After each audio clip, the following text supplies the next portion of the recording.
വേദിയിൽ മനോഹര ഗാനവുമായി ആൻസർക്കുട്ടി എത്തുന്നു. കുളിരാടി ഇതെല്ലാം മോളൊരു വേറൊരു സൗണ്ടിങ് കൊണ്ടുവരുന്നുണ്ട്. കറക്റ്റാണ്.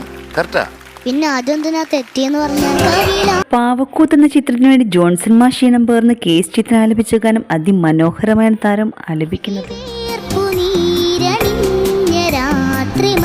ടോട്ടലി ഒരു ആനച്ചന്തം ഉണ്ടായിരുന്നു. ആനനെ കണ്ടിട്ടാണ് വന്നേ? ഓ, ഞാൻ ആനേനും കണ്ടിട്ടില്ല. പക്ഷെ ആനച്ചന്തം എന്ന് പറഞ്ഞു. വേദിയിൽ മനോഹര ഗാനവുമായി ശ്രീലക്ഷ്മി എത്തുന്നു. മോള് ആക്സൽ ശ്രമിച്ചിട്ടുണ്ട്. Good attempt. നിഹാരക്കുട്ടി ആലപിച്ച മനോഹരമായ ഗാനം കേട്ടാലോ?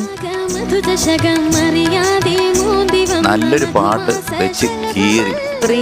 സ്പ്രിഞ്ചി. മോള് ഈ അടുത്ത് പാടിയതിൽ എനിക്ക് വൺ ഓഫ് ദ ഫേവറേറ്റ്. തുടർന്നും വേദിയിൽ മനോഹര നിമിഷങ്ങളാണ് അരങ്ങേറിയത്. വേറൊരു സംഭവം, ഇത് റിമി ചേച്ചിനെ അനുകരിക്കോ?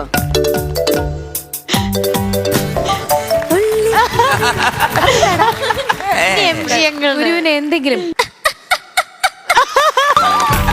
വേദിയിൽ മനോഹര ഗാനവുമായി ധ്യാൻ എത്തുന്നു.